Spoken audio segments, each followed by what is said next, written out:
안녕하십니까. KB증권 ETF 크로스에셋 담당하고 있는 정영주입니다. 애널리스트 의 발표 시작하겠습니다. 제가 준비한 내용은 캐피탈 마켓 어썸션입니다. CMM은 이제 글로벌 자산운용사에서 각 자산별 기대 수익률이나 위험을 추정하는 데 사용하는 모델입니다. 먼저 모델링이 왜 필요한지 알아본 뒤에 CMM 모델에 대한 전반적인 구성을 살펴보고 그것을 어떻게 응용할 수 있는지까지 한번 확인해 보겠습니다. 일단은 첫 번째 인트로는 우리는 왜 계산기를 사용하는가에서 시작을 하는데 1, 2, 3, 4, 5, 6 곱하기 1, 2, 3, 4, 5, 6처럼 일견 듣기에는 간단해 보이는 계산도 암산을 하려면 무척 힘이 듭니다. 반면에 이렇게 계산기를 활용하면 훨씬 더 빠른 시간 안에 손쉽게 계산할 수 있습니다. 하물며 이제 우리가 사는 세상은 복잡하고 암산하기 힘든 것들이 도처에 놓여 있습니다. 비농업 고용지수는 늘었는데 실업률도 증가하는 뭔가 이렇게 복잡한 것들이 굉장히 많고 경제지표 방향은 엇갈리기 마련이고 불확실성이 점점 커지는 상황에서 그 각 매크로 팩터들의 상호작용을 가늠하는 것 또한 무척 힘든 일일 것입니다. 더군다나 자산 배분이나 포트폴리오랑 관련해서 모델링을 할 때에도 일부 사람들에게 이제 계산기라고 칭해지지만 이런 모델링이 없으면 암산을 하거나 직관적으로 어떤 숫자를 바로 뽑아내는 것은 무척 힘든 일일 것입니다. 따라서 이게 구체적인 계산 방법보다는 핵심적인 거는 이 모델이 무엇을 어떻게 계산하는 모형인지 아는 것이 중요할 것입니다. 단순한 계산이랑 혼용하는 경우가 많은데 이 두 가지는 차원이 다른 의사결정입니다. 왜냐하면 모델링 같은 경우에는 어떤 특정 프레임 하에서 의사결정이 진행되기 때문에 여러 변수들 간의 관계를 체계적으로 추정하기 때문입니다. 그 말은 노이즈를 크게 줄일 수 있고 이런 방식으로 이제 개인이 갖고 있는 노이즈를 줄이고 이제 좀 더 시스템 하에서 의사결정을 할 수 있다라고 이해해 주시면 되겠습니다. 이제 그런 맥락에서 준비한 게 KB 캐피탈 마켓 모델입니다. 이게 진짜 효과가 있어? 라고 물어보는 분들을 위해서 백테스팅 결과를 먼저 보여드리겠습니다. 나중에 다시 한번 살펴볼 텐데 지금은 수익이 발생하는 전략이구나 정도로만 이해해 주시면 되겠습니다.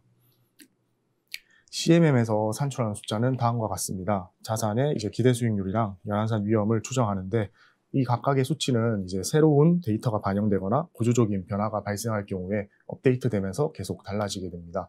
아무튼 최종적으로 나오는 수치는 이런 식으로 연한산 위험과 기대 수익률 가지고 요 두 개의 축 하에서 각 자산들이 어떻게 배치되어 있고 어떤 자산이 상대적으로 좀 위험은 적은 대신에 수익률은 좀 이렇게 높은 것을 얻을 수 있나 이런 이야기라고 봐주시면 되겠습니다. 따라서 이제 각각의 수치에 집착하기보다는 어떻게 이 전체적인 기대 수익률, 위험이 계산되는지 확인하는 게 되게 중요합니다. 그래서 이제 CMM, 캐피탈 마켓 모델을 살펴보면 전체적인 구성은 다음과 같습니다. 먼저 첫 번째 모듈은 총 3개로 구성되어 있는데 첫 번째 모듈에서는 매크로 데이터를 이용해서 이 매크로 데이터들이 특정 팩터 안에 압축되게 만드는 모델입니다. 그리고 여기서 생성된 팩터를 가지고 이제 다른 수익률을 예측하는, 자산의 수익률을 예측하는 여러 가지 매크로 변수들이나 또는 개별 변수들을 활용해서 자산들의 구조적인 장기 관계를 추정하는 모형이 FAVR 모델입니다. 그리고 이후에 여기서 산출된 값들을 가지고 몬테카를로 시뮬레이션을 통해서 이제 우측 그림과 같은 향후 기대 수익률 분포를 뽑아내는 과정이다라고 이해해 주시면 되겠습니다. 먼저 첫 번째 모듈입니다. 이 PCA 모듈이라는 거는 이제 주성분 분석이라고 하는 건데 숨어있는 매크로 팩터를 어떻게 잡아낼 것인지에 초점을 맞춥니다. 다시 말해서 일반적으로 좀 잘 알려진 매크로 변수들을 다 감안하고도 남아있는 부분을 좀 압축시켜가지고 설명되지 않은 부분들을 잡아낸다라고 이해해 주시면 됩니다. 이 같은 PCA 모델은 일반적으로 잘 알려진 매크로 변수를 고려하고 남아있는 단기 매크로 변동을 잡아내길 원할 때 사용할 수 있습니다. 우측 그림에서 보는 것처럼 매크로 변수들은 굉장히 복잡하게 상호작용하고 있습니다. PCA 모듈을 활용하면 이런 복잡한 상호작용을 깔끔하게 2개, 3개 또는 4개의 축으로 압축시켜서 이제 정리하는 모델이다, 압축시키는 모델이다라고 이해해 주시면 되겠습니다. 보고서에서 사용한 주성분 분석은 상위 누적 설명력 기준으로 상위 6개 주성분을 활용했습니다. 가장 최근에 추정한 수치를 기준으로 6개 주 요인이 전체 매크로 변수 변화의 63% 정도를 설명하고 있습니다. 압축에 사용한 변수는 버냉키 페이퍼, 2004년 버냉키가 작성한 페이퍼를 기준으로 선정했는데 총 120개 변수를 프레드와 팩셋에서 최대한 복제해서 사용했습니다. 또 추가적인 참고 문헌은 앞에 주석 참고해 주시면 되겠습니다.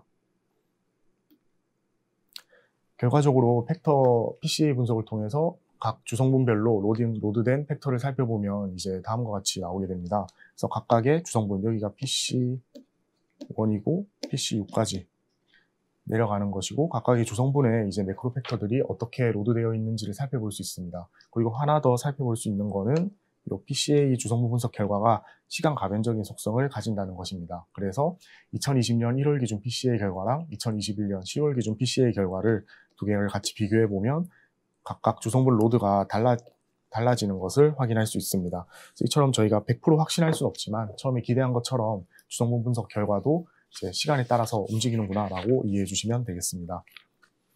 여기까지 PCA 모델로 주성분 분석을 통해서 매크로 변수들을 압축한 뒤에 다음으로는 좀 자산들 간의 장기 구조적인 관계를 추정하는 FAVR 모듈로 넘어가게 됩니다.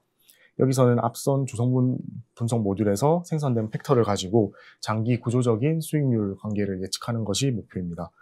장기적인 관계를 추정하는 산식은 우측 수식과 같습니다. 크게 관측 가능한 팩터와 관측 불가능한 팩터로 나눠지는데, 관측 불가능한 팩터 자리에 PC1부터 PC6까지를 놓고 VAR 회귀 분석을 진행합니다. 여기 붙어 있는 하점자가 지금 T-1이고 저희가 목표로 하는 설명하고자 하는 시점이 T시점이기 때문에 이제 직전 시점에서 다음 시점을 예측하는 모델이다라고 이해해 주시면 되겠습니다. 이때 PCA에서 사용한 주성분 분석 외에도 일반적으로 이제 자산별로 수익률을 잘 예측한다고 알려진 변수들을 추가했습니다.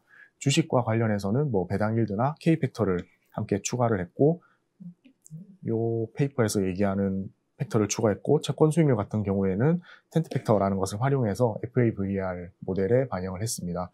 이 외에도 경기에 선행한다고 알려져 있는 텀 스프레드나 크레딧 스프레드 또는 단기 금리 같은 요인들을 추가해서 분석을 진행했습니다.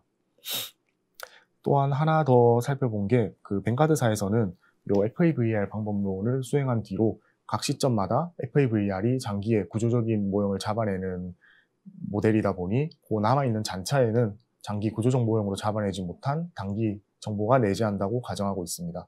다시 말해서 이런 잔차의 상관관계까지 시뮬레이션 시작점에 적용을 해서 목표 시점까지 가상 경로 산출하는 데 반영을 하게 됩니다. 왜냐면 이게 자산들 간의 상관계수를 가지고 구현을 하는데, 자산들 간의 상관계수 같은 경우에도 지금 왼쪽 그림에서처럼 시간이 지남에 따라서 계속 변화하는 것을 확인할 수 있습니다. 이제 이러한 관계를 잡아내려고 FAVR을 돌린 뒤에 잔차에 남아있는 상관계수를 잡아내가지고 다음 단계, 시뮬레이션 단계에 활용하고 있다라고 이해해 주시면 되겠습니다. 그래서 이 다음은 이제 시뮬레이션 모듈입니다. 이 시뮬레이션 모듈은 과거에 기존에 종종 활용되었던 기대 수익률 산출하는 데 활용되었던 CAGR이나 아니면 과거 특정 연도의 평균치, 평균 수익률 이런 것을 활용하기보다는 좀 더 그런 과거 데이터에 바이어스 된 게 아니라 좀 더 미래지향적인 이제 시뮬레이션 결과를 활용하는 모듈이라고 이해해 주시면 되겠습니다. 몬테칼로 시뮬레이션을 사용하는데, 몬테칼로 시뮬레이션이 굉장히 자주 많이 사용되는데, 이런 캐피탈 마켓 모델에서 몬테칼로 시뮬레이션을 사용하는 이유에 대해서 말씀드리겠습니다. 이게 히스토리컬 리턴을 가지고 반복적으로 시나리오를 돌리게 되면 이게 역사적 데이터 상에 있는 상하안에 종속된다는 한계가 있습니다. 다시 말해서 내가 보길 원했던 그 시점 하에 있는 데이터 하에서만 뭔가 수치가 나오다 보니까 과거 데이터에만 좀 많이 바이어스 돼 있다라고 이해해 주시면 되고, 이런 걸 좀 보완하기 위해 부트스트래핑 같은 방법을 쓰는데, 이렇게 부트스트래핑은 이제 주어진 시계열 내에서 좀 랜덤하게 각각 요인들을 추출하는 방법이라고 이해해 주시면 되겠습니다. 문제는 이게 이렇게 시간이 가면서 요 시계열 자체가 갖는 속성이 있을 텐데, 그런 게 개별 표본으로 매번 잘라내다 보니까 단절되는 문제가 생기게 됩니다. 다시 말해서 이 타임 시리즈 시계열 분석을 하는 데 있어서 부트스트래핑 방법을 통해 시뮬레이션을 돌리게 되면 각 자산 가격 경로의 시리얼 콜릴레이션을 삭제해서 좀 추정에 오차가 생기게 됩니다.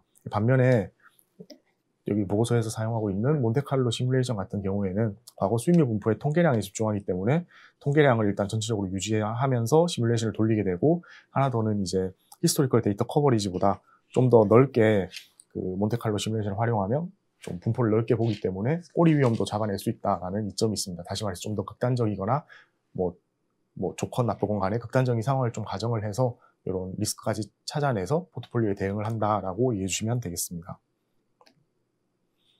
시뮬레이션 진행 방법에 대해서 말씀드리겠습니다. 우측 수식을 봐주시면 되는데 이게 어떻게 되는 거냐면 매 시점마다 FAVR, 앞서 언급한 장기 구조적 관계를 잡아내는 FAVR을 돌리고 거기서 나온 잔차항을 통해서 잔차항으로 이제 코릴레이션을 같이 잡아내는 겁니다. 그래서 이런 식으로 전체적인 필요한 통계량들을 다 잡아낸 뒤에 이 시점에 대해서 미래로 몬테칼로 시뮬레이션을 한번 돌리고 그 다음 T1 시점에서 다시 또 FAVR을 반복하고 잔차를 산출해내고 상환계수를 뽑아내서 다시 또 시뮬레이션을 반복하는 이런 과정을 시점마다 반복해서 목표로 한 시점에 수익률 분포를 누적시키는 그러한 방식으로 이제 CMM이 구성되어 있다라고 이해해 주시면 되겠습니다. 그래서 뱅가드사에서 나온 2014년 페이퍼를 이제 기준으로 적용해서 시뮬레이션 횟수는 총 10,000회를 진행했습니다. 그래서 이런 식으로 산출한 게 앞서 말씀드렸던 기대 수익률에 대한 거고, 요 방금 전에 보신 부분이 이제 그 시계열상으로 T 시점까지, 목표 시점까지 가면서 어떻게 됐는지를 살펴본 거라면, 그럼 요 목표 시점, 딱 요 끝단에, 시뮬레이션이 끝난 끝단에는 대충 어떻게 그려지냐라고 봤을 때, 이런 식으로 각 가격 경로마다 이제 그 시뮬레이션 결과가 다 찍히게 됩니다. 요 찍힌 애들 중에서 요 사이에 중간에 있는 중위값을 활용해서 중위값에 뭐 플러스 마이너스 1% 이런 식으로 지정을 해가지고 요 바운더리 내에서 기대 수익률을 이제 뽑아낸다라고 이해해 주시면 되고, 위험도 비슷한 절차를 거쳐서 산출해냅니다. 그렇게 해서 보신 것이 아까 제일 앞에 있던 CMM상에서 리턴 리스크 프로파일, 기대 수익률이랑 위험을 보여주고 있던 그 리턴 리스크 프로파일이다라고 이해해 주시면 되겠습니다. 그렇다면 이제 이렇게 산출된 그 CMM 값들을, 기대 수익률이나 위험 값을 어떻게 쓰라는 건가 라는 질문이 있을 수 있습니다. 아마 이런 것들을 가장 잘 쓸 수 있는 거는 포트폴리오 솔루션이나 뭐 포트폴리오 모듈이랑 연계할 경우에 가장 시너지가 클 것입니다. 왜냐하면 포트폴리오 인풋 값으로 사용하는 게 이제 기대 수익률이나 위험 또는 뭐 상환계수 이런 것들이 포트폴리오 인풋 값으로 사용되기 때문입니다. 그래서 일단은 포트폴리오에 심는 방법에 대해서 말씀드리자면, 일단 앞에서 나온 그 CMM에서 나온 값들로 편입 비중을 조절한 결과값은 이제 우측 그림이고, 좌측 그림은 이제 여러 가지 포트폴리오 전략들을 좀 가미해서 본 건데, 이게 지금 말씀드린 CMM 전략만 사용한 결과라면 이제 이건 60대40 벤치마크, 뭐 위험 회피 성향이나 국면 전환까지 감안했을 때 전체적인 전략의 기대 수익률이나 위험이 어떻게 변하는지 살펴본 것입니다. 포트폴리오 방법인 만큼 여러 자산들을 이렇게 섞은 결과가 위험은 좀 더 낮아지고 기대 수익률 높아지는 이렇게 좌상향하는 형태의 이제 포트폴리오가 다 위치하고 있다라고 이해해 주시면 되겠습니다. 그리고 벤치마크 성과도 단순히 CMM만 적용을 하더라도 벤치마크 성과를 어느 정도 상회하고 있는 것을 살펴보실 수 있습니다. 이 다음은 이제 CMM 모델의 위험 회피 성향을 가미한 포트폴리오 전략에 대한 얘기입니다. 이 추정된 위험 회피 성향은 위험을 회피하는 성향을 나타내는 만큼 여기 경기가 하강하면서 이 사이클이 경기 사이클인데, 경기가 하강할 때는 안전자산을 선호하면서 위험 회피 개수가 증가해야 될 것이고, 경기가 개선되면서 이제 나중에 위험 주식과 같은 상대적으로 위험한 자산을 선호할 때에는 이제 위험 회피 개수는 줄어들어야 될 겁니다. 위험을 싫어하는 성향이니까 경기가 하강할 때는 증가해야 되고, 이제 경기가 좋아질 때에는 감소해야 됩니다. 그런 거를 여기 포트폴리오 전략에 반영하게 되면 위험 회피 성향이 상대적으로 높을 때 요 좀 더 옅은 안전자산 비중이 좀 더 증가하는 것을 확인하실 수 있습니다. 그래서 이런 식의 이제 시스템 하에서, 체계 하에서 포트폴리오 전략이 위험 회피 성향과 상호작용하는구나라고 이해해 주시면 되겠습니다. 이제 문제는 이런 위험 회피 개수라는 게 분기 단위로 측정됩니다. 매크로 데이터를 활용하다 보니까 분기 단위로 측정되게 되고, 분기 단위로 측정된다는 것은 이 포트폴리오 전략이 분기 단위로 뭔가 포지션을 바꾸게 되는데, 이런 식의 분기 데이터를 활용하게 되면 예를 들어서 팬데믹 같은 경우에 위험 회피 성향이 요 증시가 하락하면서 급격하게 증가한 상태에서 그때 시장이 가파르게 반등했음에도 이미 위험 회피 성향이 증가한 상태에서 다음 변화까지 분기라는 한계 분기 시간이 걸리기 때문에 요 높아진 위험 회피 성향으로 인해서 이 포트폴리오가 증시 반등을 따라가지를 못합니다. 그래서 요 위험 회피 성향만을 가지고 위험 회피 성향이랑 CMM만 결합했을 때에는 요 증시 반등하는 거를 좀 따라가기 힘들다라고 이해해 주시면 되겠습니다. 그래서 이런 단점을 좀 보완하려고 했던 게 국면전환 모델을 사용했습니다. 이 국면전환 모델이라는 거는 그 위험 회피 성향을 측정하는 것과 다르게 보다 시장 상황이 유연하게 대응할 수 있는데, 왜냐하면 얘네가 주간으로도 산출할 수 있습니다. 일간으로 산출할 수 있고 주간, 월간으로도 산출할 수 있어서 그 말은 뭔가 분기가 아니라 좀 더 짧은 시간 안에 시장이 변할 때 그 시장을 따라갈 수 있다라고 이해해 주시면 되겠습니다. 그래서 기존의 위험회피 성향이 이렇게 그래프가 띡띡띡띡 이런 식으로 그려지면서 분기 단위로 추정이 되다 보니까 굉장히 경직된 모습을 보이고 있는 반면에 요 국면 전환이라는 걸 가미해서 주간 단위로 좀 이렇게 부드럽게 스무팅 시키게 되면 이렇게 파란 색깔 선처럼 훨씬 부드럽게 이 위험회피 성향이 바뀌게 됩니다. 다시 말해서 시장에 대해서 좀 더 부드러운 대응이 가능하다는 거고, 그 결과가 여기 우측에 있는 그림입니다. 그래서 우측 그림 봐주시면 요 기존에는 잘 못 따라가던 게 이게 지금도 그렇게 보이지만 이따가 한 번에 다 살펴보면 훨씬 더 빠른 시간 안에 증시 반등이 올라탄다라고 이해해 주시면 되겠습니다. 그래서 이제 뭐 가지고 있는 모델들에서 이제 나는 분기 단위나 매크로 데이터를 쓰다 보니까 시장 대응이 좀 느린 감이 있다라고 생각을 하신다면 이런 식으로 굳이 국면 전환이 아니더라도 주간 단위로 산출할 수 있는 또는 월간 단위로 산출할 수 있는 어떤 수치를 가지고 이제 그 위험에 좀 가중치를 주는 방식으로 환산해서 시장에 대응하면 좀 더 유연한 대응이 가능하다라고 이해해 주시면 되겠습니다. 그래서 이게 이제 전체적으로 한 번에 비교한 결과인데, 보시면은 여기 CMM, 일단은 CMM만 활용한 것보다 CMM이랑 위험회피 성향을 활용한 게 이 파란 색깔 선인데, 이 파란 색깔 선보다 이제 전체적인 성과가 국면 전환을 가미했을 때 또는 CMM만 가미했을 때, 다시 말해서 좀 더 유연하게 대응했을 때 좀 더 긍정적인 성과를 보이는 것을 확인할 수 있습니다.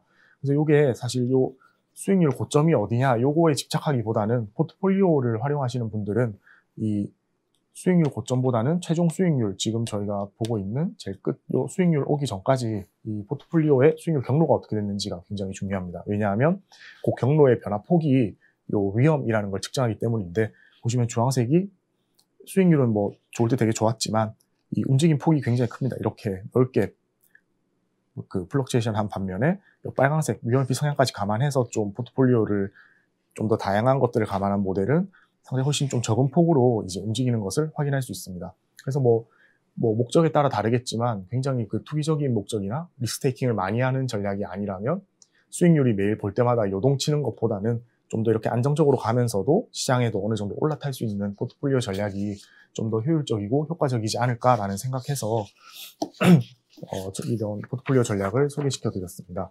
이게 통계량들을 뽑아낸 것인데, 보시면 누적 수익률 기준으로만 보시면 요 CMM만 적용한 것이 긍정적으로 보일 수 있습니다. 다만 이제 여기 보통 포트폴리오를 하는 이유가 리스크 관리 목적이 많습니다. 서로 다른 자산들이 서로 다르게 움직이니까 좀 상충되는 효과를 이용해 가지고 이제 위험을 좀 줄이겠다는 의사결정인데, 그래서 이제 위험까지 감안한다면 이렇게 위험 성향이랑 국면 전환까지 같이 다 감안해서 좀 리스크 관리 측면에서 포트폴리오를 좀 더 고도화시켰을 때 이렇게 샤프 레이시오나 리턴 투 리스크 비율이 상대적으로 개선되는 것을 확인하실 수 있습니다. 그래서 나머지 통계량은 살펴봐 주시면 되고, 일단은 위험 위주로 봤을 때 여러 가지 그 KBCMM이나 위험회피 성향 그리고 국면 전환까지 다 시장에 대한 유연한 대응까지 다 감안했을 때 좀 더 안정적인 성과를 얻을 수 있다라고 이해해 주시면 되겠습니다. 그리고 사실 이게 복잡한 이러한 방법론들이 굉장히 복잡하게 생각될 수도 있는데, 사실 복잡한 방법론을 적용해서 나오는 숫자들은 좀 숫자들을 굳이 다 구현하지 않아도 이렇게 나온 숫자가 이제 방법론의 직감만 이해한 상태에서 어떤 틀에서 이 결과값이 왜 나왔고 이러한 결과값이 가지는 수치의 의미가 뭔지 이해하는 것이 더 중요합니다. 그래서 이런 전략을 사용할 경우에 포트폴리오 리스크 관리가 가능하구나 정도로만 이해해 주시면 되겠습니다. 그리고 이 보고서 작성에 사용한 레퍼런스를 정리했는데, 일단은 보고서가 CMM 모델 위주로 준비됐기 때문에 CMM 관련된 것들만 미리 정리를 해놨습니다. 그래서 세부 모듈 중에 첫 번째 매크로 변수를 압축하는 모듈이었던 PCA 관련해서는 이 페이퍼들을 참고했고, 그 다음 FAVER 방법론은 이 두 개를 활용했습니다. 그리고 CMM 자체는 뱅가드사에서 활용하고 있는 이 캐피탈 마켓 모델을 베이스로 전체적인 CMM 모형을 구성했다라고 이해해 주시면 되고, 나머지 검은색으로 표시되어 있는 부분들은 위험회피 성향이나 국면 전환과 관련된 페이퍼들이니 참고해서 각자 모델 디벨롭 시키거나 아니면 개발하는 데 활용해 주시면 될 것 같습니다. 이상 발표 마치겠습니다. 감사합니다.